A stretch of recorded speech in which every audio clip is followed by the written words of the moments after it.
internet. Ang tinutukoy ni Joey ay ang milyonaryo segment ng Wawawi noong August 20. Sa nasabing segment, pinili ng contestant ang Winami, kasama ang alok na 100,000 pesos ni Willie. Una rito'y nanalo na ang contestant ng 37,000 pesos sa elimination round.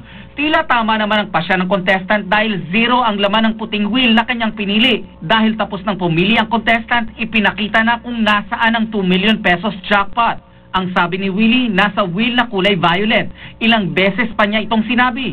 Lumapit siya sa violet wheel para buksan. May black cover ang gitna ng wheel. Nang alisin ni Willie ang cover, zero ang lumabas. Sabi tuloy ng co-host na si Mariel, walang laman. Sabi naman ni Willie, mali, may hinugot sa likod ng wheel si Willie at sabay sabing 2 million, eto pala. Sa puntong ito, hawak ni Willie sa kaliwang kamay ang tila karato lang may number 2, habang sa kanang kamay ay hawak niya ang tila cover naman. Sa violet wheel, kita pa rin ang numerong 0. Ito ngayon ang hamon ni Joey kay Willie. Kaibigan, para sa iyo to. Explain before you complain. Ganun lang po yan. Explain before you complain. At isa pa, importante sa lahat.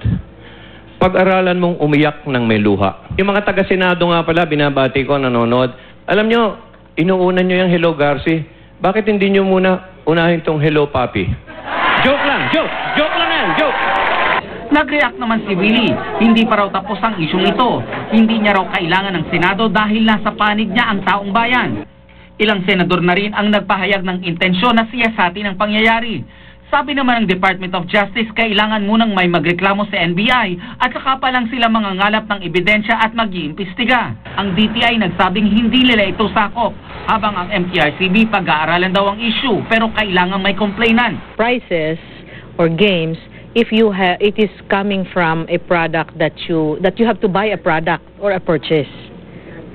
You have to purchase and then you get a raffle ticket. That's the one that's covered by a permit from DTI. Maaari na borderline morality yon, pero kasi naka-specify din dun sa aming PDA kung ano yung mga bawal sa TV. And yun yung game shows, hindi naman siya naka-specify doon eh. Kailangan nga mag-file ng formal complaint, nakalagay doon bakit nagko-complain. Ayon sa statement ng ABS-CBN, sinabi nitong may diferensya sa pagkakadisenyo ng laro. May 2 numero sa isang wheel na nagsimula ng maraming tanong. Itinama din daw nila ito sa sumunod na araw.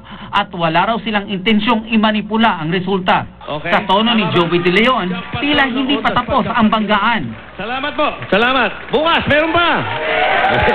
Marami po salamat. Nelson Canlas, Nakatutok, 24 Oras. That's it for today. Tutok uli bukas sa Chika Minute for the latest showbiz updates. Ako po yung kapuso, Pia Guanyo.